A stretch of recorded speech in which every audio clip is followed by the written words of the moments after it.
Bonjour tout le monde, c'est Valile, j'espère que vous allez bien. Alors aujourd'hui je vais réaliser un exercice d'équilibriste, un peu difficile pour moi, c'est-à-dire que je vais essayer d'enregistrer une vidéo d'une seule traite. Enfin je vais couper des petits bouts quoi, comme je le fais d'habitude, mais je vais essayer de m'autoriser de ne pas la monter par la suite, c'est-à-dire de ne pas couper tout ce qui m'énerve ou tout ce qui me paraît moins qualitatif. Voilà.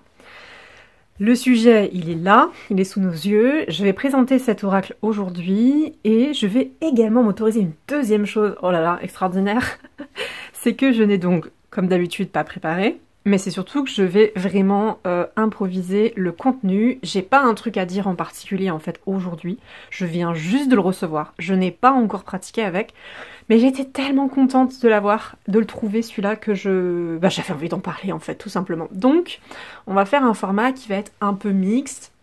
Ça va ressembler plutôt à un unboxing slash à une review. On va présenter les éléments factuels du jeu, je vais présenter son principe et je vais parler de ce qui me plaît. Mais c'est tout, donc j'ose espérer que j'arriverai à faire une vidéo courte en conséquence. Mais voilà, c'est un petit bébé qui vient d'entrer dans ma collection là, j'ai hâte d'apprendre à faire sa connaissance et tout. Je sais pas du tout s'il est très connu dans la sphère néo-païenne ou pas, et ça dépend en plus des goûts des gens, parce que même dans la sphère des cartes, de toute façon, les gens ont des goûts précis et ils ont des petits cercles d'amis slash de followers et tout ça, de comptes qui se suivent, et en fait des fois on loupe complètement des trucs. Après, les personnes qui suivent des chaînes plus précises, plus approfondies sur la remise en question de nos préjugés, de nos biais, etc. et des chaînes féministes, forcément j'imagine que ça doit être un énorme pilier, il doit être connu quoi, ce jeu, et puis en plus ce créateur ou créatrice aussi. Je crois que c'est une personne non binaire, j'aurais dû le vérifier avant de faire la vidéo. Donc je vais partir en tout cas sur du neutre pour la suite. Mais bref, du coup, moi j'étais complètement passée à côté. A priori, il date je crois de 2020. J'étais persuadée qu'il était plus récent que ça et qu'il était publié slash réalisé après le Numinous Tarot ou Numinous Tarot, Tarot Numineux, bref, ça dépend comment vous voulez le dire. Mais l'idée, c'était que j'étais persuadée que c'était venu après, parce qu'en fait, je connaissais le Numinous, mais je connaissais pas celui-là. Et a priori, je crois que c'est 2020, donc c'était bien avant. Mais visiblement, en 2020, j'étais un peu trop occupée, quoi. Entre le Covid et le reste, j'ai complètement loupé certains trucs, et je reviens dessus des années après.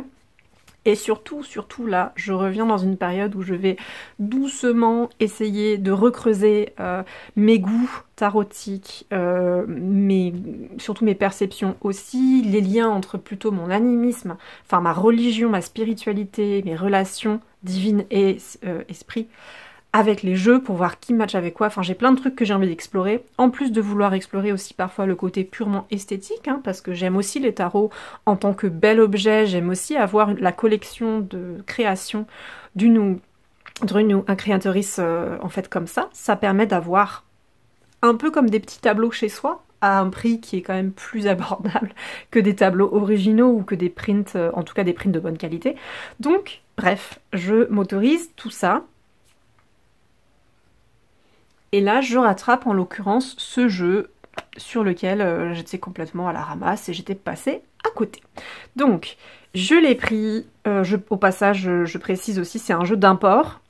Je vais pouvoir commencer à réfléchir à acquérir des nouveaux jeux au niveau financier en ce moment. Donc, je reprends ça et j'évitais aussi tous les jeux indés qui sont beaucoup trop chers pour mon budget.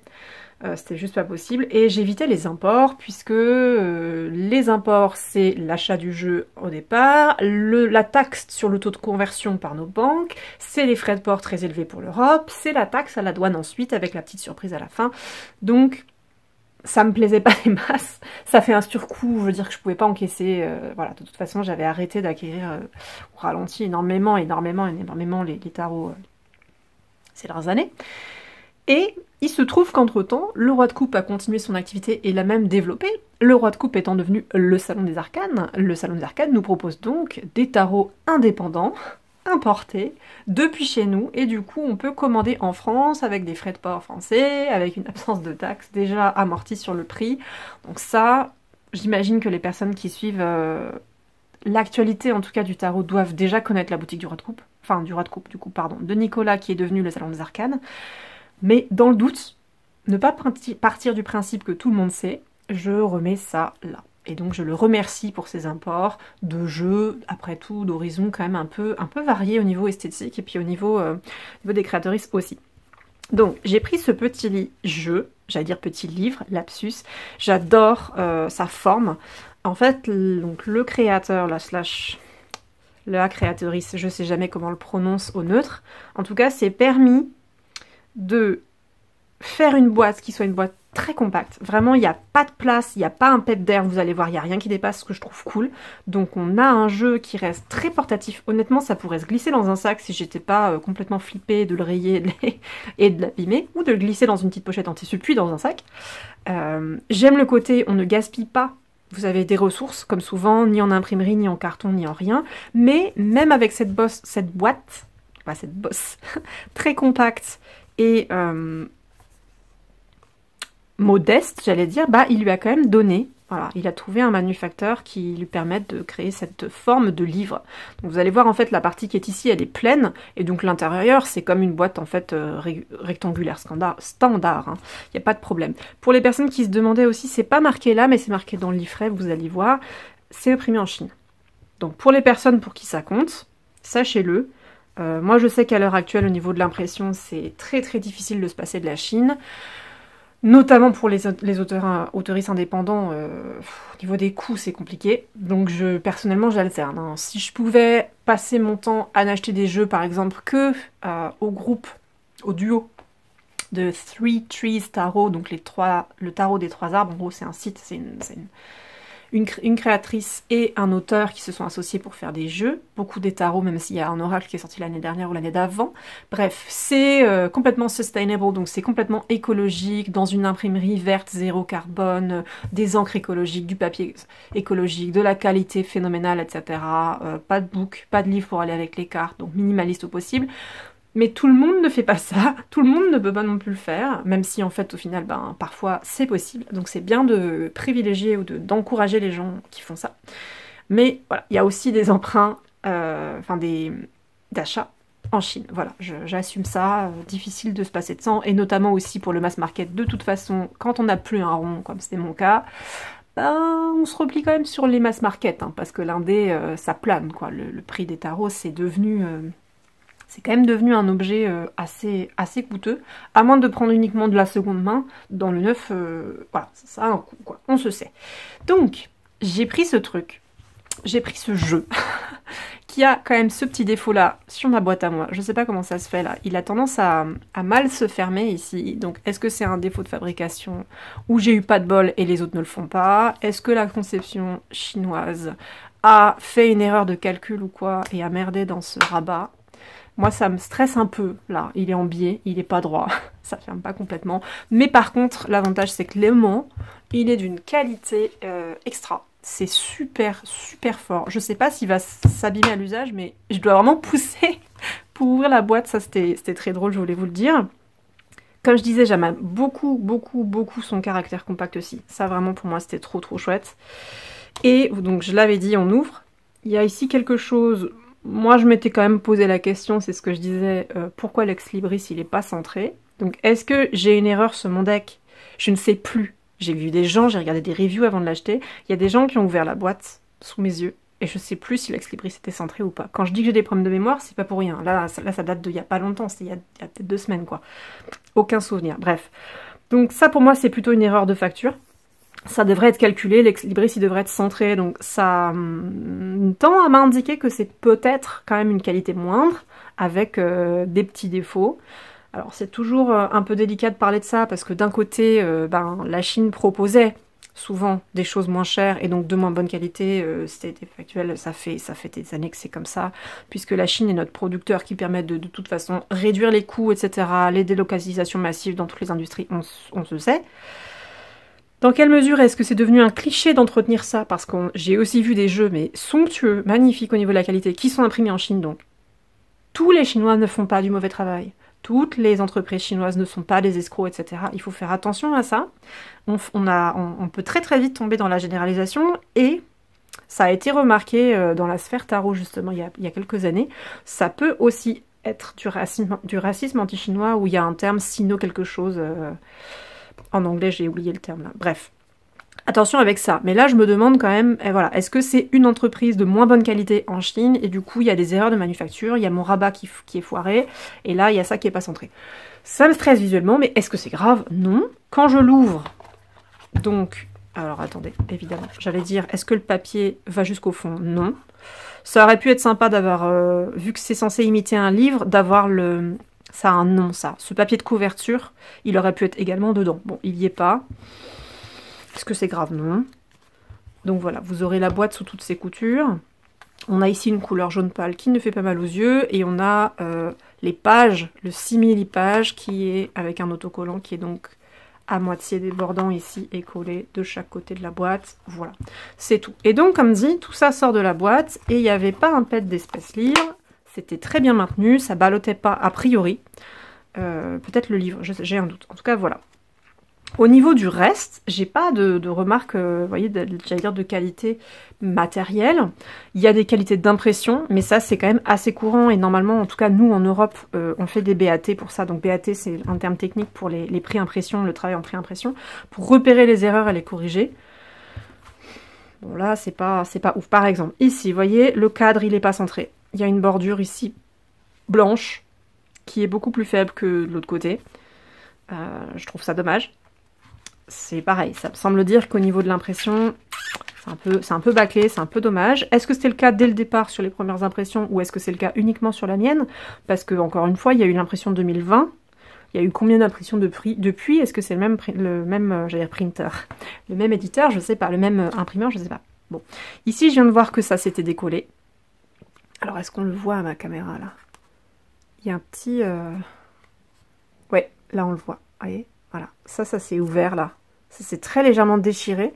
Et alors, j'ai ouvert le livret, tout à l'heure, je l'ai feuilleté, je l'ai ouvert comme ça. Mais vraiment pas longtemps. Hein. Est-ce que c'est ça qui a fait que la qualité du livret s'est décollé? Ou est-ce que c'est pas de bol? Je suis un peu triste là-dessus. Bon, de toute façon, moi, ce que je suis là pour le contenu. Et je vais le feuilleter, je vais l'absorber, ce petit livret dès que possible. Ce qui comptera, ce sera quand même ce qui est écrit dedans, mais c'est pas dit que le dos carré collé se décolle pas, ou que ici ça continue de se déchirer, et que ça foire un peu, ça fasse des stries ou quoi. C'est triste, c'est pas un bon gage de qualité, mais bon, c'est comme ça. Je le précise parce qu'il y a des personnes, quand elles payent un certain coût, parce que c'était quand même une cinquantaine d'euros. Moi j'ai eu la chance d'avoir un micro rabais qui m'a permis de m'offrir les frais de port. Mais ensuite, il faut rajouter les frais de port sinon. Si vous voulez un deck impeccable, bah autant que vous sachiez qu'il y a des défauts. Là, par exemple, aussi au niveau du dos des cartes, comme vous voyez, ça n'est pas centré non plus. Pour quelqu'un comme moi qui repère ce genre de détails visuels, c'est assez chiant. Mais encore une fois, est-ce que c'est grave? Voilà, ça sera pas la fin du monde, ça va pas m'empêcher de tirer avec, mais les marges sont pas respectées. Après, à l'heure des charges, si vous regardez vos jeux mass market actuellement, il y a plein de jeux où les bords, etc. ne sont pas centrés, que ce soit chez Très Daniel, que ce soit chez je sais plus qui, depuis... on avait vu ça, j'avais comparé des choses et j'avais critiqué les différentes éditions de l'Oracle des Runes, de Gulliver l'Aventurière et de Lyra en 2020, 19 non, je sais plus, mais il y avait... Enfin voilà, l'édition, même Mass Market, des fois, elle fait vite, ils corrigent pas tout dans les pré-impressions, donc dans les BAT, bon. Donc, même si c'est une édition indépendante où on paye plus cher... Ça fait partie de plus en plus du monde de l'édition, d'avoir des choses qui sont imparfaites comme ça. Est-ce que c'est le cas sur toutes les cartes de la même façon? Non, comme vous le voyez. Celle-là est plus décentrée que celle-ci. Enfin, il me semble, hein, au niveau de la marge. Ou pas, ou je dis des âneries. Ça me... Bon, vous voyez, comme quoi. Et en plus, je les mélange alors qu'il ne faut pas que je les mélange parce que je voulais vous les montrer dans l'ordre. Bref.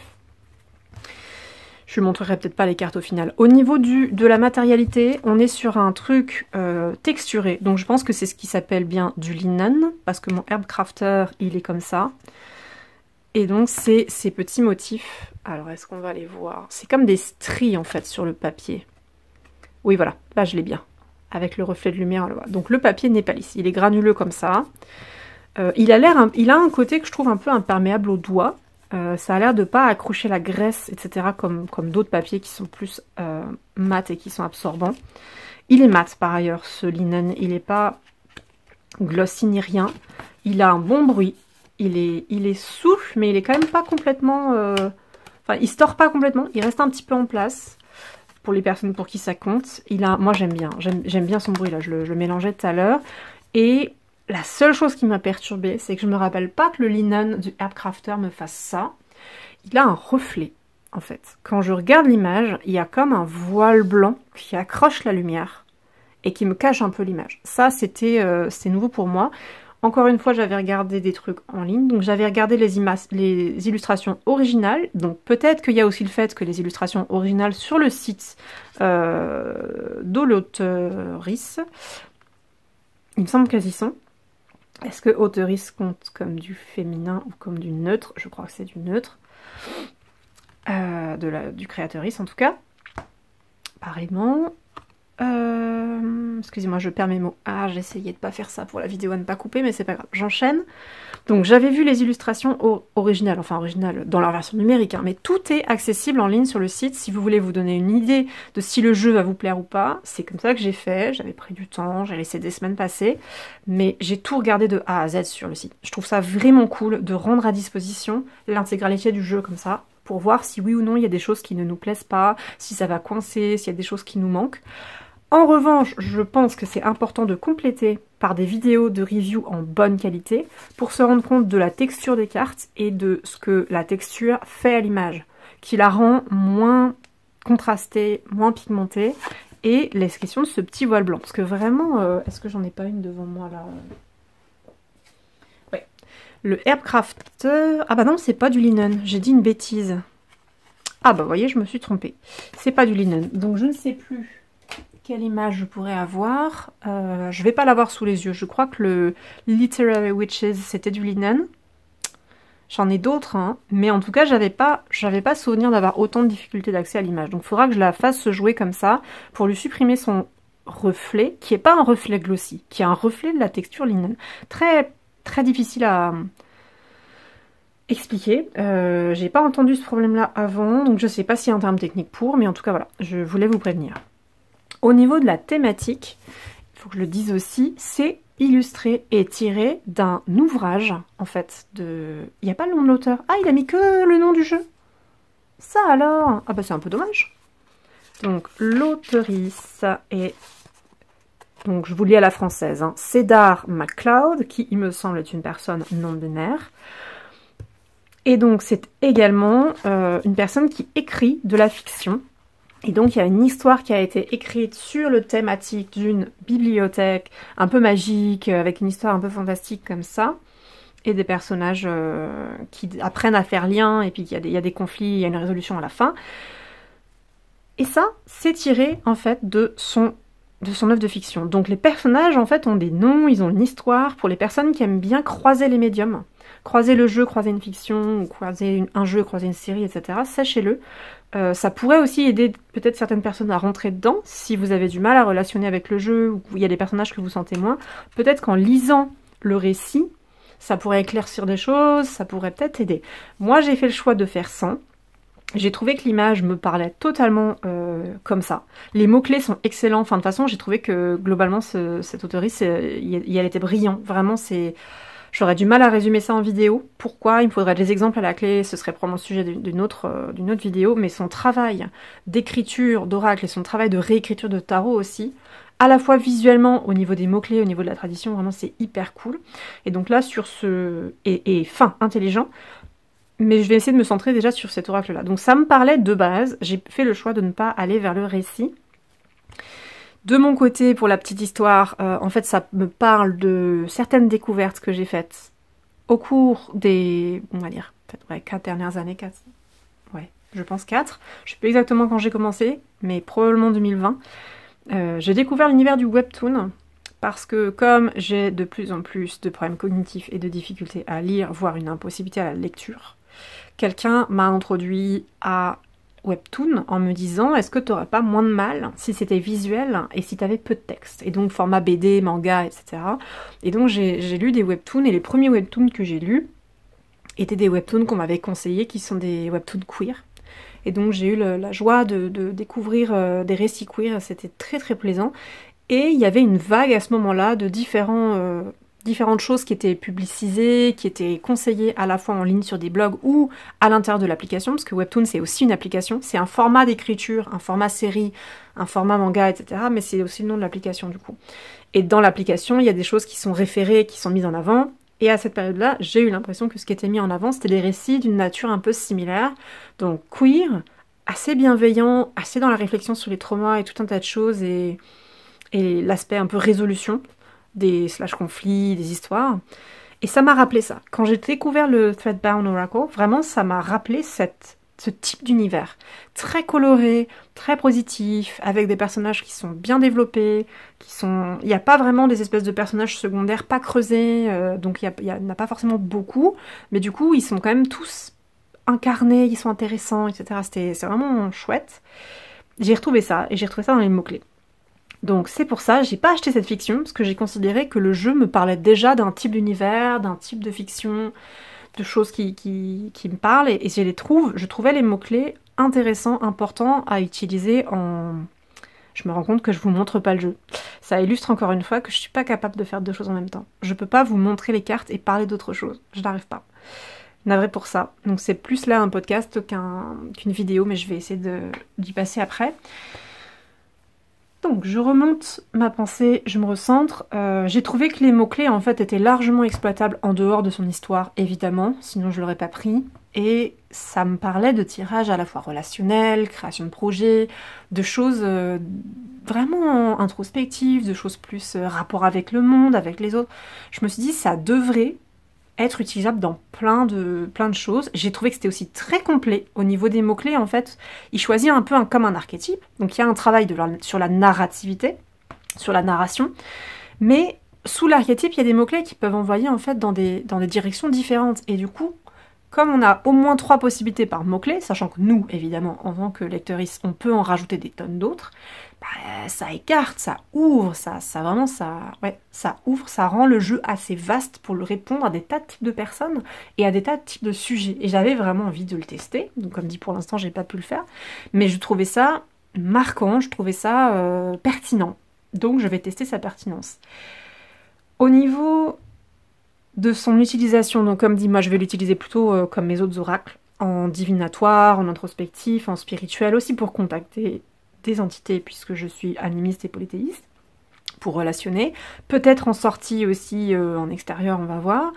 Si j'écrivais plus, si je pouvais écrire, je pourrais l'utiliser en écriture. Je pense que les personnes qui ont envie de créer des récits, envie de créer des jeux de rôle, etc., pourraient s'appuyer sur ce jeu, du coup, pour définir un personnage, tracer des trames d'histoire, de conflits, de résolution. Il y a sûrement plein de choses à explorer que moi, pour l'instant, je ne ferai pas. Mais je trouve que le jeu s'y prête, parce que c'est vraiment un jeu sur l'univers du livre. Le livre et la bibliothèque, et ça, c'est quelque chose qui me rappelle vraiment mon enfance. Et du coup, bah, j'ai accroché. Voilà. J'ai accroché directement dedans, jusqu'au livre. Enfin, jusqu'au petit livre, la boîte en forme de livre que je trouvais cute, quoi. Après, c'était un détail. Si les cartes étaient complètement imbitables pour moi, c'est pas le petit livre cute qui m'aurait fait l'acheter, vous voyez. Mais là, toutes les différentes strates, toutes les différentes, couches, éléments dynamiques du jeu me parlaient beaucoup. Donc, vraiment, ça a matché. J'ai hâte. Par ailleurs, ce que je trouve vraiment trop cool, c'est la structure. Donc le jeu est structuré en 2 groupes. Donc en gros, vous avez un peu comme des arcades majeures et des arcades mineures, ce que je trouve super. Et donc vous avez des mineurs d'un côté, des majeurs de l'autre. Les majeures sont grosso modo un peu plus nombreuses. Mais ça se vaut, enfin c'est assez proche, et en fait ça c'est brillant. Limite c'est pour cette partie-là que j'ai acheté le jeu plus encore que les majeures, même si tout me plaît. On va y revenir dans un tout petit instant, parce que je vais me perdre dans des trucs et j'ai peur ensuite que ce soit... comment on dit ? Que j'oublie le reste, donc je vais faire le plus court avant de faire le reste. Donc le livret, outre ce petit défaut physique là où je vous ai dit ça sent pas bon pour la durabilité du livret, je voulais vous montrer sa structure. Il n'y a pas, étonnamment, il n'y a pas de table des matières. C'est vraiment ultra minimaliste. Donc vous avez les copyrights d'un côté, vous avez une note de l'auteur, vous avez une partie sur le deck, donc sa structure, ce qu'il y a dans les cartes, etc. Une partie utiliser le deck. Une partie pour le storytelling, je vous avais dit que c'était un jeu axé sur la narration, la narrativité, donc le storytelling. Comment utiliser le guidebook. une sorte de nouvelle introduction, bienvenue dans la librairie, parce que je vous ai dit c'est basé sur... Alors, pardon, bienvenue dans la bibliothèque, puisque c'est un jeu, c'est sa thématique. Donc vu qu'on va rencontrer les personnages qui habitent, fréquentent la librairie, j'imagine que c'est une nouvelle introduction, mais en dehors du projet, c'est dans la thématique ou dans le contenu, qui fait donc 3 pages. Et ensuite, on passe sur les cartes majeures. Donc c'est les story cards, les cartes histoire, c'est celle-ci, et celle-ci, ce sont les autres. Pour chaque carte, vous avez ce petit passage-là, donc c'est grosso modo 1,5 pages par carte, avec 2 positions. Ça a été choisi, ça je sais pas pourquoi, c'est pareil, je me demande s'il y a des erreurs d'appréciation, parce que normalement, c'est Awakened et Shadow, donc je pense que ça veut dire que c'est carte droite et carte renversée, mais ça a choisi d'être renommé en carte éveillée ou carte ombre. Peut-être que ça joue sur l'ombre jungienne, peut-être que ça joue sur une ombre au sens plus narratif, puisqu'encore une fois c'est un récit à la base. Mais sur certaines pages, dont celle-ci, vous voyez, il a remis ici Upright ou Shadow. Et je sais pas pourquoi c'est pas Awaken partout. Donc soit c'est dans l'introduction que je n'ai pas lu, surprise, surprise, soit c'est une erreur en fait où le manuscrit a été corrigé par la suite. C'était Upright au début et elle a choisi de mettre Awakened après. Ça je sais pas. Mais il y a vraiment beaucoup de cartes où c'est Awakened. Et quelques cartes où ça va être Upright. Je sais pas si c'est une typo, justement, qui aurait dû être relue par la suite ou pas. Et donc, on a juste les story cards, on n'a rien, on n'a rien, on n'a rien. On arrive au suit of paper, donc il n'y a pas d'introduction au nom des mineurs. C'est chaque suite, en fait, il y a des suites. Il y a 4 suites et ça. Et donc, les suites, elles ont la même chose, le même traitement. Avec aussi, j'avais dit que je lirais tout, donc... Et je suis déjà partie à autre chose. Donc ces 2 positions avec des mots-clés renversés ou droits en gros, ou si c'est renversé ou droit, ce sera aspecté, bien aspecté, mal aspecté, ombre ou lumière. Après, il y a une explication sûrement là-dedans, mais chaque personne peut l'adapter. Et il y a une description avec ici un passage qui a l'air plus commun, voire droit, et là, in shadow, donc dans la position shadow. Donc c'est un paragraphe pour chaque position. Et des questions. Moi j'aime bien les jeux qui formulent sous forme de questions le contenu, le message, l'approche de la carte. Ça je trouve ça tout très productif. Et c'est tout. Et à la fin, si je me trompe pas, il n'y a pas de tirage, il n'y a pas de... Voilà, non. Ça se termine sur la dernière carte et on a une page de remerciements et c'est tout. Voilà, donc hyper minimaliste le sujet, full noir et blanc, pas d'encre de couleur. Donc pareil, là on est plutôt dans l'économie, moi j'aime bien. On a fait les couleurs sur les cartes, on a une jolie couverture après tout, mais à l'intérieur du livret, pas de gâchis, pas d'image des cartes, etc. Et j'imagine, je n'ai pas vérifié, que les cartes sont triées par ordre alphabétique, mais je ne pourrais pas vous dire ordre alphabétique ou ordre de numéros, parce que là il y a des numéros. Donc, pour la structure, on y revient. Hop. Je pousse ça hors du cadre. Les majeurs, ou la suite des histoires, les cartes histoires, je vais y arriver. Donc là, c'est protagoniste, antagoniste. Donc là, vous voyez déjà, il n'y a pas vraiment d'alphabet, puisque P, ce serait... Ah oui, ça marche, mais P, ce serait beaucoup plus loin. Par contre, là, on a artiste, auteur, livre, enfant. Donc oui, le reste a l'air d'être par ordre alpha. Et donc, je vais commencer ici avec un brassage très rapide. Je pense qu'il y a d'autres vidéos qui auront montré mieux que ça, ou sinon je ferai une seconde vidéo avec juste l'intégralité des cartes. Mais on va voir. Voilà, je lance aujourd'hui la suite de la vidéo. Je me rends compte que c'est catastrophique la durée. La vidéo est beaucoup plus longue que ce que je pensais, donc le fameux one-shot sans monter, je vais le faire. Je vais tester avec vous et vous me direz si ça convient ou pas. Si c'est pas trop dur à écouter, s'il n'y a pas trop de défauts audio, surtout pour le son, avec des fluctuations trop hautes ou trop basses, si on entend tout, et si c'est pas trop fatigant quand je bute. Mais là, on a explosé. La fameuse vidéo courte, c'était une mauvaise idée. Voilà, je saurais, je ne peux pas. Bon. Donc, le protagoniste, qui est donc le protagoniste personnage principal, il va y arriver de l'histoire, qui visiblement, si j'ai bien compris, devient à un certain moment donné néfaste, je mets des guillemets, dans la narration du récit associé à ce jeu. Et donc, en fait, ça, c'est le même personnage, possiblement, dans ces 2 positions. En position...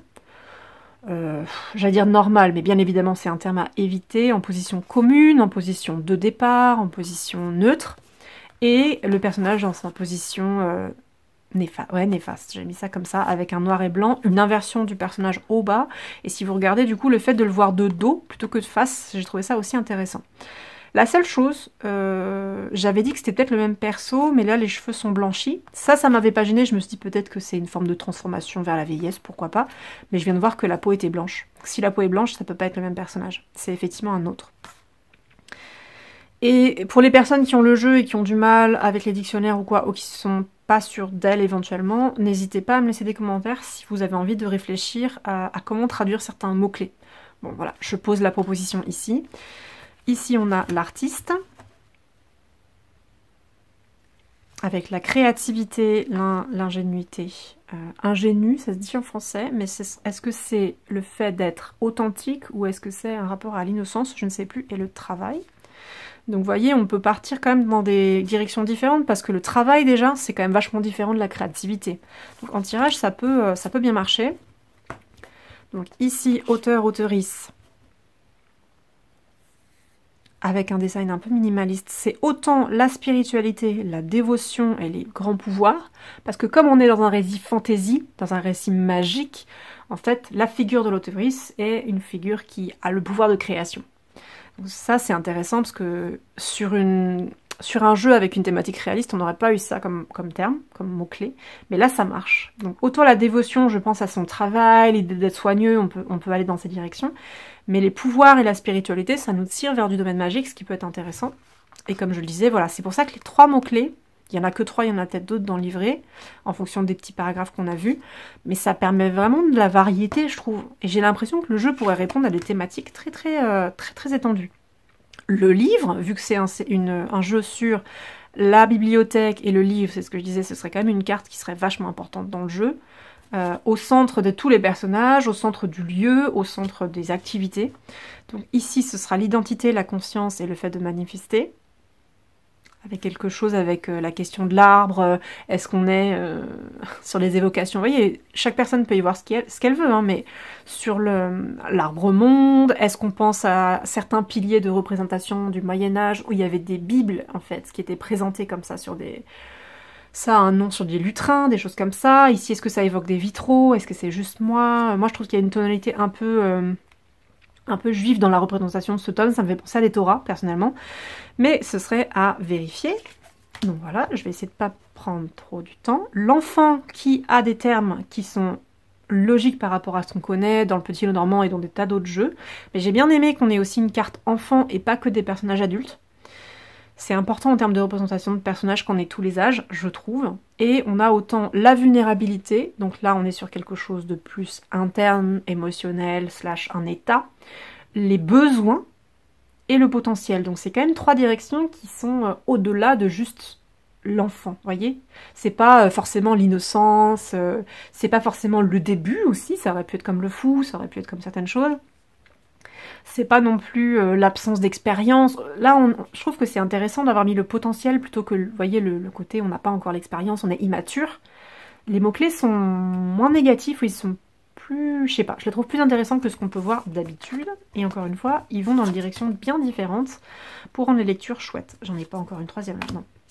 Donc, le compagnon, la compagnonne, le copain, le copaine, vous voyez ce que je veux dire? Donc on y verra les genres qu'on veut, on y verra différents types de relations dans la même carte, puisque ce sera donc le partenariat, qui peut être évidemment de l'amitié, du travail, de la co-création, du couple, pas du couple, le soutien, se soutenir, et le caractère fiable ou pas, stable ou pas, le fait qu'on puisse compter sur vous. Donc j'aime bien, vous voyez ça aussi, ça nous tire dans des directions différentes, je vais le redire pour chaque carte, désolée. Le rêveur, la rêveuse, très belle carte, sachant que là j'ai bien aimé aussi l'aspect un peu popote, c'est un livre de cuisine ici, hein, avec des herbes, il est un peu sensoriel en fait pour moi ce jeu, quand je le regarde, j'ai des textures, j'ai des sons, j'ai des couleurs, j'ai des odeurs, j'ai mes 5 sens, c'est ma synesthésie qui sont trigger en fait, donc je pense que ça aide aussi. Et il y a une belle énergie, il y a une belle lumière sur les cartes, le travail sur la luminosité je trouvais est chouette. Bref, sur le rêveur, là c'est très difficile à lire par contre, à cause de ce qui est marqué en bas en termes de couleurs. Ce bleu sombre et le noir, ça empêche de lire. Alors que par ailleurs, sur les autres cartes, tout est en majuscule, ce qui est plus facile à déchiffrer quand on a des problèmes de vision, ou des troubles 10, etc. La majuscule, c'est quand même plus facile que le cursif, les petites lettres, ou le mélange des deux. Après, la police est pas non plus la plus lisible qui existe, mais ça passait. Le rapport aux majuscules passait plutôt bien. Le gros mot-clé du haut est ok, les 3 mots-clés du bas sont un petit peu fins. Je me demande si des caractères gras ça aurait pas aidé. Effectivement, c'est quand même pas évident à lire sur toutes les cartes. Hein. Ça, au niveau conception et accessibilité, 1, 2, 3, c'est un défaut. C'est un peu mitigé comme bilan. Et là, c'est quasiment impossible de lire. Hein. Donc, je reconnais le mot, c'est l'imagination. Je sais pas si vous le verrez. Là, c'est le désir et là, c'est l'exploration. Donc, l'imagination, c'est classique autour du rêve. Le désir, c'est assez... Enfin, c'est logique, mais c'est assez cool aussi. Donc, vous voyez, on n'est pas sur une représentation avec, je sais pas, du sexuel, du charnel, du sensuel, même pas. Là, on est sur autre chose, mais il y a le mot désir qui va être dessus, qui va permettre d'être vraiment à rebours. Enfin, pas à rebours, mais dans une direction très différente de juste imaginer. Et l'exploration avec le rêve, ça, par contre, je trouvais ça assez logique. Les cartes sont épaisses, en fait. Plus épaisses que ce que je pensais.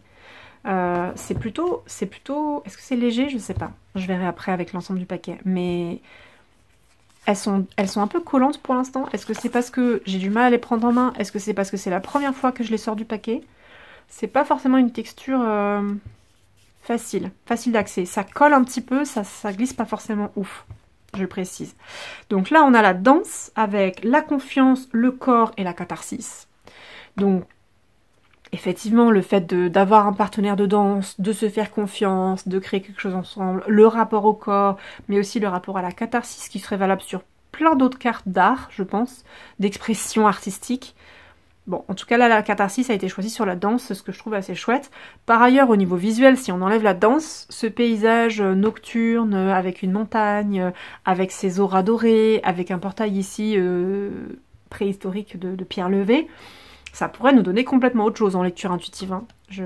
Voilà. C'est pour ça aussi, si on peut faire abstraction des mots-clés, ils sont pas trop présents, je pense que c'était voulu, pour qu'ils ne prennent pas la place sur nos interprétations personnelles. Effectivement, on peut aussi voir les cartes dans plein d'autres directions, ce qui est très cool.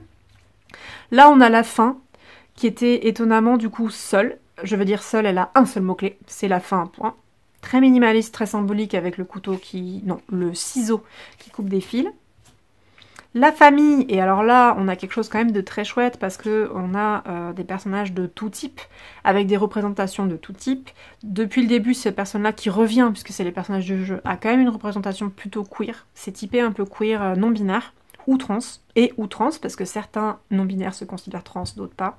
Ça c'est compliqué, je suis pas la meilleure personne pour en parler, puis ça dépend, je crois, des opinions personnelles. C'est ce que je disais, on a des personnes âgées, et on a des jeunes, donc j'aime bien le côté intergénérationnel, et on a aussi un côté peut-être du coup les amis, voyez, la famille étendue avec des amis proches et pas forcément que des couples ou que des liens de sang. Et ça c'est très important pour reconsidérer les images modernes de la famille, pour sortir des patterns patriarcaux, des patterns peut-être aussi un peu toxiques. C'est assez cool. Donc, d'ailleurs là je suis en train de remarquer techniquement. Si on a une personne qui est typée queer non-binaire / trans ici, les autres on ne sait pas forcément trop. On reconnaît plusieurs personnes qui pourraient éventuellement se considérer comme femmes. Ici il y a un homme pour moi, mais enfin je le trouve typé dans son... Je crois que je l'ai déjà vu tout à l'heure aussi. J'avais regardé le jeu une fois sans vous, typé trans masque, donc homme trans, mais homme. Et du coup il y a assez peu d'hommes en fait dans le jeu, et... Bah, j'ai trouvé ça assez cool, je sais pas comment dire. J'ai bien aimé l'énergie qui se dégageait des personnages et ce qu'ils représentaient, du coup. Et j'avais une autre remarque avec ça, mais je viens de l'oublier au moment où j'ai été attirée par un détail de la carte. Donc c'est pas grave, je laisse ça de côté. La famille avec le fait d'appartenir ou pas, de faire lien, de faire sang, de faire communauté, ou de collaborer. Encore une fois, on a la collaboration qui est mise en avant dans plusieurs cartes, ce qui est assez cool. Donc on peut sortir du côté famille, et on peut penser, c'est ce que je disais, à d'autres types de relations, en dehors du modèle familial ou en dehors des couples, etc. Le festival que j'aime beaucoup, je vous disais, son travail sur la lumière. Par ailleurs, on a cet anneau doré qui revient, et donc je me demande si c'est lié à quelque chose que l'auteuresse a représenté dans l'histoire. Est-ce que c'est un symbole magique? Est-ce que c'est juste un repère visuel de quelque chose? Mais ça, il y aurait quelque chose à en faire, à la fois à creuser du côté de ce qui était voulu, mais aussi moi, à titre perso, ça m'évoque des trucs. Festival, ça s'applique du coup à plein de choses, ça peut parler de moments calendaires, ça peut parler de célébration, ça peut parler de fait de faire la fête, là pour le coup fun, donc l'amusement, ou ça peut parler aussi des choses matérielles, de l'aspect un peu marché, ou même peut-être nourriture, les choses dont on a besoin, qu'on rassemble pour faire la fête, pour construire la fête en elle-même. Mais vraiment, elle me plaît beaucoup. J'aime bien avoir une carte qui est célébration, toute célébration, vous voyez, confondue. C'est pas une célébration type, quoi. Plus générique. On a 2-3 cartes d'éléments. Effectivement, ici, on a la flamme avec la sauvagerie, la passion et la destruction. Vraiment, ça, c'est fort. J'avance, hein, je suis désolée. Les jardins plutôt que le jardin. J'ai trouvé ça très intéressant. Ça, c'est quelque chose qui va me demander de méditer un petit peu. Pourquoi les jardins plutôt que le jardin? Est-ce que c'est lié à l'histoire qui a été écrite? Est-ce que c'est parce que certains jardins botaniques ou quoi, des trucs un peu célèbres à travers l'histoire, on dit que c'est les jardins de... On dit pas le jardin de Versailles, je crois qu'on dit les jardins de Versailles par exemple. Désolée, c'est le premier exemple à la noix qui m'est venu. Pas fan de la monarchie, tout ça, mais bref, vous le savez. En tout cas, voilà, les jardins, ici plutôt que le jardin. La pause, la sécurité et les secrets. Donc là, on a 3 choses différentes. On a un truc à la fois introspectif, on a quelque chose au niveau du temps. Si on voulait aussi timer ou rythmer quelque chose ou demander des conseils sur un rythme à avoir, vous voyez, là, si on avait ça, possiblement, c'est genre doucement, quoi. Faut y aller mollo. La sécurité, c'est vraiment la question du refuge, des choses comme ça. C'est différent, largement différent d'un rythme. Et les secrets aussi, c'est encore autre chose. C'est pour ça que je vous disais, les 3 mots-clés, souvent, ils vont dans 3 directions. Et chaque carte devient assez versatile. J'aime beaucoup. Alors, le guérisseur et du coup compassion, guérison / convalescence, je crois que c'est plutôt, et le consentement, ça c'est un mot aussi qui est très important, souvent très présent dans les récits queer, je vous disais, dans les récits type webtoon, etc. Ou du coup peut-être dans les fanfictions ou dans des récits non illustrés, mais auxquels moi j'ai pas trop eu accès, puisque je ne pouvais pas lire. Donc je suis allée vers les récits visuels de webtoon.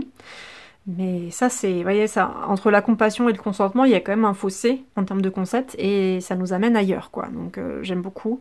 J'ai beaucoup aimé d'ailleurs que le guérisseur, il ait ce livre d'anatomie sur son cœur, là. D'ailleurs, c'est le livre avec une représentation de cœur sur son cœur, littéralement sur sa poitrine. Je sais pas s'il y a un jeu de mots ou quoi, mais c'était rigolo.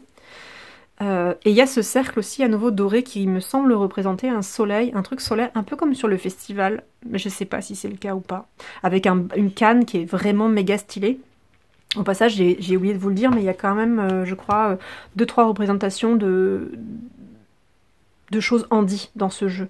Avec la mobilité, il y a la canne, il y a une carte avec un fauteuil, je crois qu'il y a une carte avec une personne qui n'a qu'un œil ou qui est à moitié aveugle, je sais plus. Donc c'est discret, c'est pas non plus une majorité.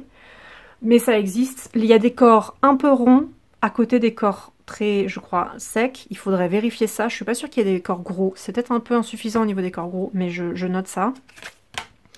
Là, on a donc la fameuse bibliothèque, très important, puisque c'est le concept au centre du récit et du jeu.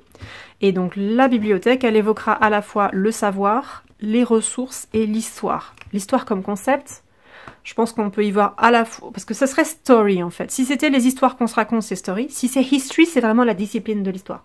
Donc c'est logique autour d'une bibliothèque, mais malgré tout, je trouve que c'est... Voilà, ça marche bien. Ça nous produit... Ouais, non, il n'y en a qu'une. C'est juste très épais. La carte du miroir, que je trouve aussi belle et un peu originale, parce qu'elle a ces espèces de petits nuages dedans. Le miroir, la vérité, l'enquête, le fait de se questionner et le reflet. Mais reflet, techniquement, la reflection, ça peut aussi parler de ce qui est mental. Quand on dit qu'on réfléchit, c'est aussi reflection. Donc là, il y a possiblement ce mot-clé-là, il pourrait aussi éclater le sens vers d'autres choses qui soient au-delà de juste le miroir en lui-même. On a la lune, avec les cycles, la purification et la destinée. Donc là, destinée et lune, par exemple, c'est un peu moins basique et commun pour moi comme... association d'idées, et ça nous emmène quand même autrement ailleurs quoi que les cycles. Donc j'aime bien, avec les pages là qui s'envolent et tout, enfin il y a du mouvement, j'ai pas commenté toutes les cartes, hein, sinon, enfin l'intégralité de ce qu'il y a sur les cartes, sinon on s'en sort pas. La montagne qui est pas exactement une carte élément, mais qui est une carte lieu, peut-être, avec de nouveau ces cercles dorés, là il faudra vraiment que je cherche ce que c'est. Les épreuves, l'adversité et l'endurance, ça c'est beaucoup plus basique et commun et répandu comme mot-clé ou comme idée autour de la montagne. Le liseur, la liseuse, je ne sais plus s'il existe un terme neutre ou pas, en tout cas ici. Interprétation, choix ou agency, c'est le... Comment on dit ça en français? C'est le fait d'avoir son agentivité, d'avoir sa force d'action, avec un duo représenté dessus, un livre, quelque chose de très solaire, les tournesols, là vraiment on est dans... Même si je fais abstraction de ça, il y a un choix de représentation symbolique, visuelle qui est très particulier. Hop. dirait vraiment, quand je les enlève, on dirait qu'elles sont doubles, quoi. Et ça fait très longtemps que je parle et j'ai même pas encore parlé de cette suite-là. Donc la vidéo va être très longue. Ok. Le rituel, la magie, le pouvoir et l'action. Donc on a deux choses qui ont tendance à nous évoquer la magie, mais après tout, le pouvoir, c'est un terme qui est neutre. Hein. On peut parler autant de pouvoir politique que de pouvoir magique. Donc en termes d'interprétation, on est mobile. Hein. Et l'action, par contre, c'est plus... c'est le terme peut-être le plus neutre des trois qui nous permettra de faire des interprétations différentes dans le quotidien. Si c'est le tirage quotidien, absolument pas fantastique ou fantasy, vous voyez. Moi, j'ai un rapport avec ce qui se passe ici qui est particulier parce que ça ressemble à un pot d'encre et ça m'évoque des choses en termes de texture, d'image, de souvenirs ou de créativité, puisque j'aime énormément ces techniques-là et que j'ai pratiqué la calligraphie pendant très longtemps.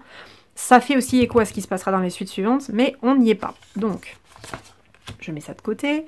On a une personne qui est voyante. Là, le cire, donc c'est le voyant, la voyante, à voir, le A devineresse, je sais pas comment on pourrait dire. Intuition, divination et foresight. Ça, par contre, les mots-clés sont pas spécialement tirés par les cheveux ou variés, puisque, pour le coup, on est vraiment sur une carte qui veut parler de ça. C'est pas, c'est de la fantaisie, c'est du spirituel, donc on est sur la divination. C'est ce personnage-là où je m'étais demandé s'il avait pas un œil qui manque, mais en fait il y a peut-être juste un œil fermé, ou est-ce que je confonds avec autre chose? Je sais plus, faudra que je vérifie. J'aime beaucoup les taches d'encre, là, il y a des choses. Il y a le fait que le personnage a l'air de disparaître dans une espèce de volute, mais bon, bref, ça c'est autre chose. On a la chanson, j'ai beaucoup aimé qu'on ait ça comme mot-clé, vous voyez, ce n'est pas que des personnages en fait. Il y a des éléments, il y a des objets, il y a des concepts. J'aime beaucoup, avec aussi une espèce de looping là, de Lemniscat qui lie les deux personnages, donc c'est très très beau. Le cœur, l'harmonie, le message. Donc là, la chanson revêt à la fois un caractère peut-être un peu de l'ordre de l'intime ou de la connexion. La question de l'harmonie, forcément, à la limite, c'est classique parce que déjà, on parle de faire les gammes, etc. Il y a tout un tas de théories de l'harmonie depuis l'Antiquité sur la musique, c'est ok. Même si, évidemment, harmonie peut parler d'harmonie émotionnelle ou relationnelle. Et puis le message, le fait de voir le caractère communicatif, communication de la chanson. Donc c'est pour ça, voilà. J'essaie d'illustrer un peu ce que j'aimais bien dans ces trios de mots-clés. J'espère que c'est pas trop flou ou basique ce que je suis en train de dire. Cette carte-là qui est très très belle aussi, les étoiles, qui pourrait totalement évoquer une carte d'ailleurs de tarot. La chance, l'espoir, les vœux. Donc là c'est assez classique au niveau de ce qu'on a en Europe, en tout cas de l'Ouest, comme... ou dans les mondes occidentaux, comme mythologie ou comme symbologie autour de l'étoile. Mais cette représentation du fil blanc qui se transforme en fil d'arc-en-ciel avec des étoiles au bout, ouais, bref, il y aurait plein de choses à en dire. Là, on a une personne avec des cheveux mi-blancs. Donc au niveau des âges, c'est ce que j'essaie de dire tout à l'heure. On a une carte soleil avec le nourrissement. Est-ce que ça existe en français? Je ne sais plus. L'optimisme et le leadership. Bon, le soleil, c'est quand même souvent associé aux figures d'action, entreprenantes, etc. Leader, donc ça c'est basique. C'est très commun comme interprétation, mais ça me gêne pas. Le nourrissement, ça me fait penser plus aux interprétations de la fertilité, de ce que c'est que la fertilité et du rapport aux plantes et au soleil. Donc c'est pareil, c'est pas complètement original, mais ça se complète. Bon, ok. Je vous avais dit que c'était très coloré. Hein. Voilà, là on a une personne qui est non seulement âgée, mais qui est aussi avec des soucis de mobilité en fauteuil roulant pour l'enseignant, l'enseignante, structure, le fait de guider, guidance et aussi l'héritage. Donc ça, j'aime bien ces trois concepts qui renvoient des choses à des aspects différents d'enseigner ou des différentes nuances du terme, ou de l'activité en elle-même, avec aussi un panel d'outils là qui est varié. Vous voyez, on a aussi bien du fil que des stylos, qu'une espèce de poinçon qui a l'air plutôt d'être un poinçon manuel. Et ça ressemble à des cristaux, mais je sais pas. J'ai pas encore regardé le livret, donc je sais pas ce que c'est. On a le train, donc on a de nouveau un lieu plutôt, avec la côté transition, voyage et aussi espace liminal. Donc on a à la fois lieu, on a activité, on a concept, et la liminalité. Moi, en tant que personne polythéiste et spirit worker, forcément la liminalité c'est très important. J'aurais pu trouver de la liminalité dans une autre carte, hein, mais il y en a une qui permet de codifier la liminalité, donc c'est cool. On a les os, avec le fait de soulager, le fait de régénérer et le fait de reposer. Donc le repos revient possiblement dans deux cartes du jeu. Il faudrait voir la nuance entre les deux, ce que je peux en faire. J'aime beaucoup cette carte. Assez minimaliste, hein, il n'y a pas vraiment beaucoup de détails, mais j'aime bien. Et la dernière carte, c'est le tisseur, la tisseuse. avec de nouveau des fils ici couleur arc-en-ciel, avec de nouveau la question des auréoles qui fait penser aux saints ou qui fait penser aux espèces de cercles magiques qu'il y avait sur le festival tout à l'heure. Donc à voir s'il y a, si l'auteur a voulu codifier ou pas, autrice, je ne sais plus, a voulu codifier une sorte de référence aux saints, parce que je vous disais, même le livre, ça me faisait penser aux représentations religieuses de la Torah, donc je ne sais pas si c'est fait exprès ou pas. Et les connexions en bas, pardon, les mots-clés, ce sont les schémas, les connexions ou la médiation. Donc assez basique aussi. Alors je voulais faire un aller-retour. Là on a un personnage un petit peu, oui, un petit peu gros. Là c'est plutôt commun. Là c'est plutôt commun. On voit pas trop la stature. Après c'est des très grands bras. Là on peut pas trop deviner. Ça pourrait avoir l'air un peu rond mais c'est léger. Là c'est un enfant. Cette personne-là elle est présentée plus comme ronde que les autres. Ça c'est plutôt maigre. Ouais, ça c'est plutôt gros. Ouais, mais donc c'est pas... Là on voit pas... Là ici on voit pas des masses. Là on a des personnes plutôt fines quand même. Éventuellement la personne âgée qui est... Attends, c'est âgée? Non, je sais pas. La personne qui est là qui est peut-être un peu plus ronde. Là on ne sait pas. Là on ne sait pas. Là il y avait un ventre. Parce qu'au début j'ai cru que c'était un objet. Mais en fait non, si c'est son ventre, on a une personne plutôt grosse. Mais ça se voit pas forcément au niveau des mains et du visage. Donc c'est discret. Là c'est plutôt maigre, hein. Ouais. Ok, je le dis pour les personnes qui ont besoin de savoir. Là on a une personne plutôt grosse, je trouve. C'est pas obèse non plus, mais c'est grosse. Et là j'avais l'impression que c'était plus large en bas, même si les bras sont pas spécialement gros. Mais bon, est-ce que c'est juste le vêtement qui est flottant? Est-ce que c'est vraiment fait pour être représenté de façon grosse? Je ne sais pas. Ici je vois pas trop. Honnêtement ça m'évoque plutôt des trucs maigres. Là aussi. Là aussi. Là un tout petit peu rond, mais je ne saurais pas expliquer pourquoi. Ici, ça se trouve, c'est une erreur d'appréciation de ma part. Là, c'est maigre. Clairement, là, c'est maigre. Et là, on voit pas. Et là, c'est un peu moins maigre que les autres. Mais voilà. Donc ça, ce sont les cartes personnages. Enfin, les cartes histoire. Il y a des personnages, il y a autre chose. Ça, c'est sûr. Mais ça ne s'arrête pas là. On a les suites ensuite. Il y a 4 suites, comme dans un... 3 suites un peu comme dans un tarot. Il aurait pu y en avoir 4. Et vraiment, ça évoque un travail comme ça aurait pu être dans le tarot. Je trouve ça génial. Je vais vous montrer. Je vais juste souffler avant. Donc, cette suite des mineurs, elle a 3 suites normalement. Donc, les papiers, les encres et le fil. Ouais, c'est ça. Et c'est structuré, pardon, en fonction de l'idée zéro, un peu. L'idée du point d'origine versus le point final, un peu. Alors, je surgénéralise à mort, hein, je suis désolée, mais l'idée c'est quand même qu'il y a une progression entre les étapes de la matière ou les étapes d'apprentissage d'un art.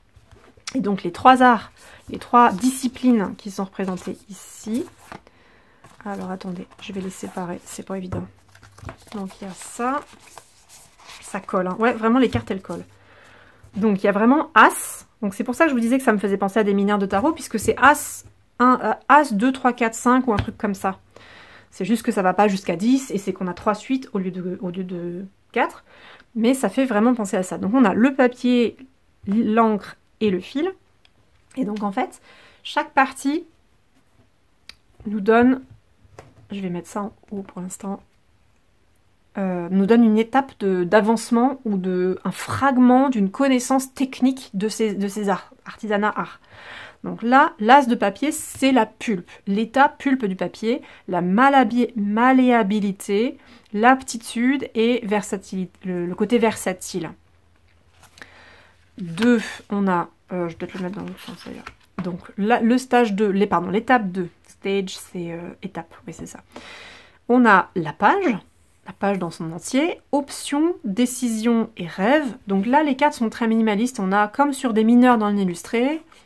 On a en gros un symbole pour la carte et on a le chiffre. Là, on voit bien que c'est 2 choses qui se croisent. Pour ça, ça fait vraiment penser à un travail un peu comme sur les mineurs du tarot avec un décor. C'est très minimaliste, pas de personnage, rien. Mais j'ai beaucoup accroché à ces représentations. Le 3 de papier, c'est le fold. Donc en français, ça a un nom qui me revient pas, que j'aurais dû chercher. Mais en gros, c'est que quand vous faites un livre, c'est plein de cahiers. C'est plein de petits... Oui, de petits feuillets en fait. Soit c'est feuillets, soit c'est cahiers en français, je sais plus, qui sont en fait cousus les uns aux autres, et ensuite c'est ça qui est collé sur le dos du livre. Donc ça, fold. Il y a les folios, mais folio c'est un format, donc je pense que c'est feuillet. Feuillet ou cahier. Et donc si vous assemblez différents feuillets ou différents cahiers, vous pouvez structurer un livre. Et les mots-clés sont transformation, apprentissage et changement. Et en fait, du coup, les mots-clés, ils sont logiques par rapport au concept qui est représenté. Parce que vraiment, quand on fait du papier, quand on fait de la pâte à papier, cette espèce de truc un peu collant, ou qu'on forme soi-même, on lui donne une forme plate, il faut la presser, etc. On comprend le concept de malléabilité, ou l'aptitude requise pour pouvoir y arriver, ou le côté aussi versatile de cette pâte à papier. Là, le fait d'avoir une page et de se demander ce qu'on va en faire, est-ce que c'est la page du début, la page de fin, qu'est-ce qu'on va faire dessus, d'avoir plusieurs possibilités qui s'offrent à nous, de devoir du coup prendre une décision et peut-être de pouvoir rêver, justement parce que c'est une page blanche et que si elle est blanche, on peut la remplir comme on veut et donc on peut s'autoriser à rêver. Vous voyez, c'est ce genre de dimension-là que moi j'aime bien sur les mineurs. Et le fold, c'est donc la transformation, puisqu'on est passé de la pulpe à la page, etc. Et on assemble et on fait des feuillets. Et possiblement, si on assemble les feuillets entre eux, on va faire un livre, puis on va s'orienter vers la reliure, quel type de reliure, etc. Et c'est une étape, comme c'est déjà le troisième stage, troisième étape de l'apprentissage de la création de papier, ça représente aussi un peu comme... Est-ce que c'est des degrés d'avancement? Mais j'aime pas, parce que si on dit degré d'avancement, ça veut dire qu'il y a un degré en fait, il y a une hiérarchie, et j'ai l'impression que la personne a quand même évacué les hiérarchies. Par exemple, si je devais comparer, c'est les cours dans le tarot. Dans le tarot classique, et du coup un peu classiste, etc., c'est valet, cavalier, reine, roi. En gros, le roi maîtrise, et le valet maîtrise rien. Et donc on avance depuis le stade innocent, débutant, etc., vers la pleine connaissance, la pleine maîtrise et tout. On peut adhérer à ça, mais le tarot moderne cherche quand même à vachement réécrire ses hiérarchies et à sortir de l'idée de hiérarchie. Katou Tarot a quand même pas mal parlé de ça dans ses vidéos, c'est juste que je sais pas si elle a une vidéo qui résume ce point de vue. Mais elle en parle régulièrement dans différentes analyses ou différentes reviews justement de jeux et comment sont écrites ou non les cartes de cours. Bref. Là, ça m'évoque ça, aptitude, décision et apprentissage. C'est comme différentes qualités, différentes aptitudes, du coup, nécessaires pour les différentes étapes, je vais y arriver, de l'apprentissage ou de la réalisation technique de ces choses. L'étape 4, c'est la signature. Ah, punaise, je sais plus ce que c'est la signature. Est-ce que j'ai confondu fold et signature? Et bah du coup je peux pas vous dire. Mais du coup voilà, c'est une étape suivante dans le papier. Tradition, organisation et planning. Si ça se trouve le carnet ou le cahier, c'est celui-là et c'est pas le fold. Est-ce que fold c'est juste pour plier? Bah là il y aurait un travail à faire avec le livret. Je suis désolée, je l'ai pas. Parce que vraiment je viens juste de l'avoir aujourd'hui, j'ai pas vérifié tout ça. Là il y a la question de l'action de couper, de faire des pages, etc. Donc ça vous comprendrez vous-même. J'aime bien le fait qu'on ait cette espèce de foudre derrière, plutôt que... ça pourrait être des lignes qu'on découpe, mais le caractère irrégulier. Le fait que ce soit blanc, et le fait que ce soit sur un ciel de nuit comme ça, moi ça m'a évoqué de la foudre, et ça m'a évoqué aussi une espèce d'arbre de lumière qui va relier tous les morceaux entre eux. Donc vous voyez, je vais déjà dans une autre direction. Donc le fait de couper, ça va évoquer la perte, la trahison, ou la finalité, le but. Et donc là, on est vraiment sur 3 mots-clés très différents. J'aime beaucoup. C'est pour ça que je vous ai dit, je trouvais que c'était hyper versatile et que c'était vraiment bien réussi. Sachant que si c'était sur un bilan pro, le terme d'entreprise ou quoi, on pourrait vraiment employer la question du rapport aux aptitudes ou aux étapes de la création, je trouve, dedans. Alors, ça colle, mais c'est bien 6, ouais. 6, c'est la colle. Bon, je trouve que ça parle par soi-même, donc c'est le fait de réparer, le fait de guérir ou le fait de réconcilier. Tout ça à partir de juste ce concept-là qui est détaillé sur les 6 cartes dans cette suite. J'aime beaucoup. Je trouve que ça complétera vraiment bien les cartes, soit personnages, soit autres. Ces mots-clés sont top et ils peuvent s'appliquer à tellement de domaines. Pro, perso, spirituel, des relations, enfin bref. Et du matériel aussi, hein, du coup. Si c'était sur une question financière, une question de budget, une question de, je sais pas moi, d'acquisition, Bref, il y a plein de choses qui sont possibles à en faire. Et donc, il y a 7 cartes. Je m'étais trompée. J'avais dit 5 ou 6. Et en fait, il y a 7 cartes par suite. La couverture. Donc, vous voyez, c'est pour ce que je vous disais. On va de la création un peu jusqu'à son aboutissement. Si on en est à l'étape couverture, c'est qu'on a fini de faire le livre. En reliure. Donc, voilà. Protection. Mais beauté ou complétude. Donc, encore une fois, 3 mots-clés qui vont dans des directions différentes. Ensuite, je vais prendre les pigments et je terminerai par les fils. Donc, je les encre, pardon. La suite d'encre, l'as d'encre qui vous dit donc le pigment. Le pigment, c'est le minéral ou la substance initiale qu'on va prendre, sur laquelle on va devoir diluer, etc., broyer et tout, pour faire l'encre. Donc c'est vraiment l'étape 1, c'est le matériel numéro 1, l'aptitude numéro 1 pour démarrer la science des encres ou l'art des encres. Alchimie, process, expérimentation. Donc ça, j'aime beaucoup, puis je trouvais le dessin hyper cool. Le 2 d'encre, c'est le médium, et là il faudrait vérifier, mais je me demande si le médium, c'est justement pas le solvant ou l'équivalent du solvant, qui vous permet de transformer le pigment en quelque chose, de le rendre liquide, de le faire changer d'état ou quelque chose comme ça. Équilibre, but ou setting, ce serait le cadre, ou peut-être c'est le fait de fixer la couleur, il faudrait vérifier.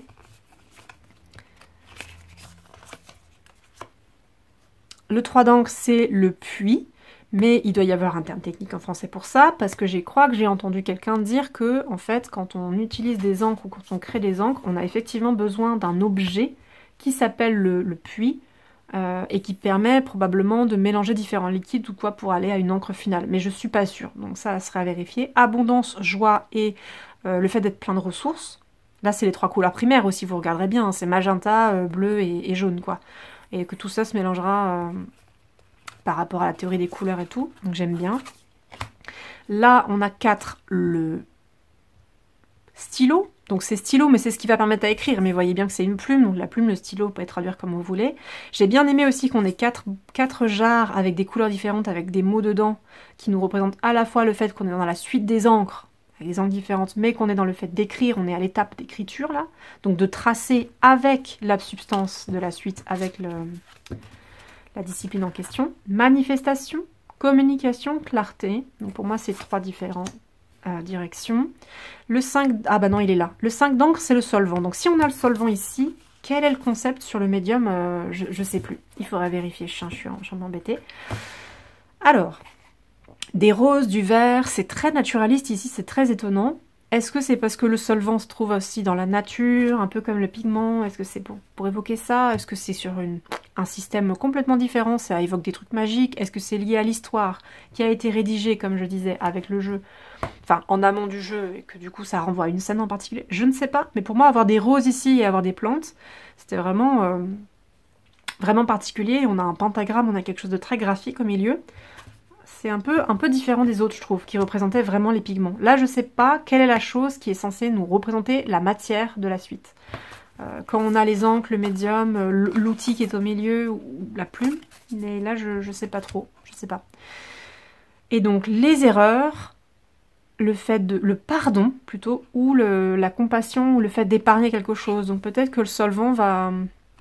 C'est le caractère malléable, c'est le caractère de transformation du solvant. Je fatigue beaucoup, donc je pense pas réussir à aller au bout. Je suis désolée, ce sera à réfléchir plus tard ou par vous-même. Le 6, c'est la calligraphie, donc je vous disais, moi j'ai fait de la calligraphie, j'en fais encore, j'adore. Je trouvais ça trop rigolo, ces trucs avec ces fioles d'encre qui communiquent les unes avec les autres avec cette espèce de lemniscate, mais il y en a 3, donc il n'y en a pas que 2, mais d'entre là, quoi. Avec une plante de nouveau derrière, on sent très fort les esprits plantes quand même dans la suite des encres, donc j'aime beaucoup vu que je travaille des esprits plantes. Et donc calligraphie, c'est la fluidité, le talent ou la pratique, la capacité et la patience. Effectivement, je trouve que ça correspond bien à cette étape, parce que la calligraphie, c'est censé être beaucoup d'apprentissage, beaucoup d'entraînement, beaucoup de pratique, donc ça se travaille dans la lenteur, ça se travaille vraiment dans la patience. Ça demande aussi de la fluidité dans le travail de... Bah, on étale, en fait, on étale de l'encre sur du papier, hein, mais on trace. Et c'est très technique. La calligraphie, c'est extrêmement technique comme discipline. Mais vous me direz quelles sont les disciplines qui ne sont pas techniques. Bon, ça se relativise. Et la dernière carte, le 7, c'est l'illumination. C'est également un concept et j'ai oublié sa signification. Au niveau des encres, je ne sais plus. Mais il faut le savoir. Et du coup, ça doit être indiqué dans le livret. L'accomplissement, la réalisation ou la fierté. Donc, ces 3 mots-clés qui vont quand même ensemble. Il y a une sorte d'harmonie, coordination. Mais voilà, ça fonctionne. Et donc la 3e suite, ce sont les fibres. Oui, c'est ça. Thread, c'est fibres, mais du coup, ou c'est fil, c'est la suite de fils. Je vais y arriver. Là, on a les fibres. Pour le coup, c'est vraiment la matière de base. Quand on extrait des poils d'animaux, mais ça marcherait aussi avec du végétal si vous êtes contre l'exploitation animale. On peut aussi tresser de la corde, on peut aussi faire prendre des fibres pour faire des choses avec du végétal. Moi j'avais regardé ça, est-ce que c'est pas les orties, est-ce que c'est pas je sais plus quelle plante où en fait on peut en extraire des espèces de grands filaments et on peut les tresser ensemble comme on carderait de la laine ou des choses comme ça et on peut en faire une fibre solide et ensuite cette fibre on en fait ce qu'on veut, est-ce qu'on en fait des cordes ou autre chose, voilà, bon, à adapter selon vos besoins. La fibre c'est quand même le fait de se balader, wandering, d'errer un petit peu, c'est la chaleur ou c'est la gentillesse et la douceur. Donc là, je trouve que pour le coup, fibre, on est sur quelque chose de beaucoup plus original et c'est trois mots-clés qui sont vraiment différents. Donc on explore encore, c'est ce que je vous disais, des besoins divinatoires ou de mots-clés qui sont vastes dans le jeu, quoi. Le 2, c'est le fait de, justement, twine, de mélanger, d'entremêler pour créer quelque chose d'autre. Et donc pour entremêler, ici, on nous met les mots d'accord. Agreement, c'est le fait de tomber d'accord, ou la symbiose, ou le compromis. Le compromis, déjà, c'est vachement différent du concept de symbiose, vous voyez. Là, on va avoir les nœuds, les promesses, les liens, voire les alliances, et le fait de se souvenir aussi, le rapport à la mémoire est hyper intéressant sur la question du fil. Vraiment, ça, c'est top. En termes... il y a tout un tas de religions aussi, ou de spiritualité, à qui la question du lien, ou des promesses, ou des vœux, ou des serments pourraient se retrouver là-dedans. Donc ça parle aussi à beaucoup de choses. Le 4, c'est le loom, donc c'est le métier à tisser. Là, vous voyez bien clairement que depuis la fibre, on est passé à plusieurs étapes derrière. Pour les limites, la communauté et la responsabilité. Donc là, en termes à la fois réflexion communautaire, rapport avec l'art, l'artisanat et le social, et qu'est-ce que ça représente en termes social et tout. Il y a plein de choses, c'est puissant, quoi. J'aime beaucoup. Les aiguilles qui peuvent servir donc à effectivement utiliser du fil, faire des choses avec du fil en couture ou aussi en tissage, parfois on prend les aiguilles pour faire des choses. La douleur, le choc et le trauma. Donc on a quand même une carte pour les choses très difficiles dans le jeu. Le stitch, ce sont les points comme en broderie. Là je pense que ce sont des points de broderie. Répétition, rythme ou technique. Donc effectivement, moi je trouve que ça correspond parfaitement et je fatigue, donc j'ai pas forcément d'exemple à vous donner. Et le 7, c'est la tapisserie, donc c'est encore un autre art, c'est pas... Est-ce que c'est par rapport à tapisserie versus tissage? Est-ce qu'on considère que tapestry c'est une des étapes du tissage en soi? Ça faudrait vérifier, je ne sais plus. Et du coup, c'est les questions d'interdépendance, de sagesse et de rapport ancestral. Voilà, donc je vais m'arrêter là parce que ça fait déjà beaucoup. Je trouve ça hyper chouette. Je sais pas si j'aurais dû traduire les mots-clés, j'aurais peut-être gagné du temps si je l'avais pas fait. Mais je trouve que c'est vraiment un beau bijou, extrêmement bien travaillé, extrêmement bien réfléchi. J'aime les oracles comme ça qui sont effectivement maturés, qui ont de la finesse, qui sont pas juste des mots-clés, enfin des différents concepts qui sont tous rassemblés en un seul tas, et c'est pas facile en fait de les coordonner, de les organiser, de les harmoniser. Là, c'est vraiment très très puissant. Et en fait, j'aurais trouvé ça passionnant d'avoir un tarot qui soit sur ces thématiques, avec 4 suites au lieu de 3, et avec 10 cartes, hein, mais je sais pas si ça aurait été possible, mais... Bref, j'ai adopté ce truc-là, j'ai hâte de l'essayer et de vérifier qu'il répond à mes prévisions, en fait, parce que je me suis projetée en voyant, je vous disais, les cartes et en regardant les mots-clés sur quel type de tirage j'ai besoin, quelle thématique je vais tirer, est-ce que ça va marcher ou pas, en fait, avec moi, mais aussi avec d'autres, et j'ai hâte, voilà. Et du coup, j'ai fait une vidéo hyper longue, et je vais me forcer à ne pas la monter, aïe aïe aïe. J'espère que ça vous ira. N'hésitez pas à faire des retours là-dessus, s'il y a des choses qui vous gênent ou pas, pour voir ce que je peux viser à supprimer ou pas dans l'avenir dans les montages, ou est-ce qu'au final ça n'a pas besoin d'être monté. Si le jeu vous parle pas, si vous avez des questions, si vous avez je sais pas, n'importe quoi, encore une fois, vous êtes bienvenus dans les commentaires. Les commentaires sont adorables, j'adore ça, j'aime échanger avec vous, ça rend l'exercice vivant, et c'est aussi ça que je vise, pas juste exposer quelque chose, mais échanger. Et ça permet également à la vidéo d'être éventuellement un tout petit peu plus large, de toucher un tout petit peu plus de monde. Le bouche à oreille, c'est ce qu'il y a de mieux, hein. Vraiment, partager la vidéo, c'est ce qui marcherait le mieux. Si vous voulez soutenir la chaîne, c'est partager la vidéo. Mais les pouces et les commentaires, en plus de me faire plaisir et d'être plus constructif pour l'ensemble, pour tout le monde, pour moi et les lectrices en fait de la chaîne, permettent aussi au travail de fonctionner. En parallèle de Patreon qui est carrément un soutien financier et matériel pour me permettre d'avancer. Voilà, je vous remercie de votre attention et je vous dis à la prochaine.